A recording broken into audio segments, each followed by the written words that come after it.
Well, it's a fairly bleak, grey, depressing sort of day here at Coronation Terrace, Senghennydd. Unfortunately for the local residents, most days must be fairly depressing at the moment. The roof of this coal house here fell in over 2 years ago, and the tenants are still waiting for it to be repaired.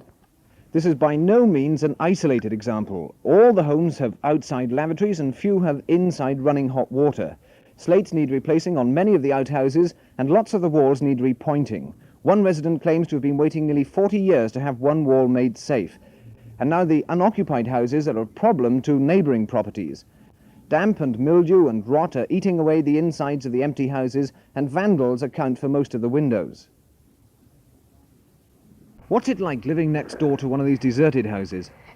Well, in the evenings, I've got to go out the back. I don't know how many times with children climbing over the fence that the NCB put up instead of a brick wall for me. I've had windows smashed in the middle room.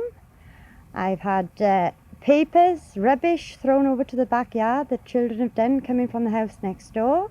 Well, it's impossible to live next door to it. Have you complained about this to the coal board? I've complained. I've even applied for a change of houses. Now, what's it like trying to get repairs done to your own houses? Well, it's almost impossible, isn't it? It's like water on a duck's back, really. It's a waste of time to go down there to ask them. Well, he'll only laugh in your face. They refuse point blank. They're not to do any more repairs to these houses. Well, it means then we've got to live in the kind of house we're living in now, which I'm not prepared to do anymore. Have they given you any explanation about this? No, they've been informed that they're not to do no repair. We were told 2 years ago that they'd put the bathrooms in. We wasn't to paper, wasn't to paint, and they wouldn't do any repairs until the bathrooms were put in. That's all we've heard. Well, those are the views of some of the local housewives. I then went along and asked Councillor Davies, one of the local councillors on Caerphilly Urban District Council, what was the council's view about the state of these houses? I think it's very difficult to say what the council's view really is on this matter. I think we must challenge the efficiency of the coal board's housing policy here.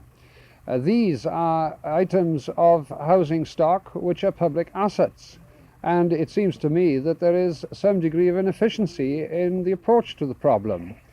The ratepayers of this area raised these questions and allied matters in the council 5 years ago, but we've received no progress of any kind.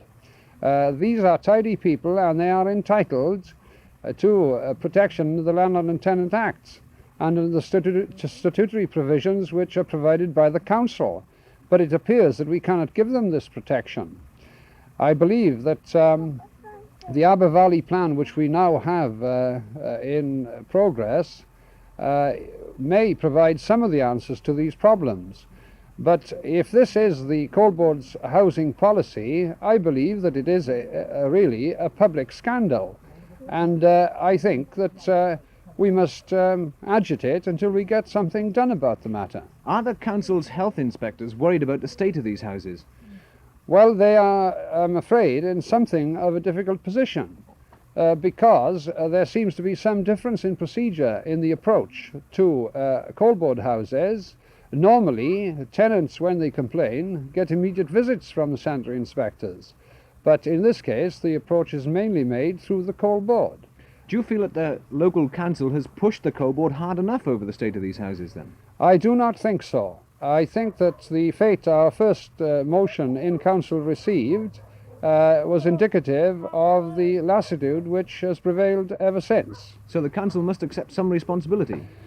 I think that this council, as well as other councils in South Wales, have a prime responsibility in this matter, and if the coal board, as they have now said, have a burden here which is too much for them, which I cannot for a moment believe, then it is for the council and the county authorities to devise other matters for dealing with the problem. The National Coal Board's estates manager responsible for these houses has declined my invitation to come along and be interviewed on the subject. He hasn't yet seen the houses, but he did announce that these houses are surplus to the board's requirement and they'll be sold off to existing tenants. It seems a pity that nobody's told the tenants.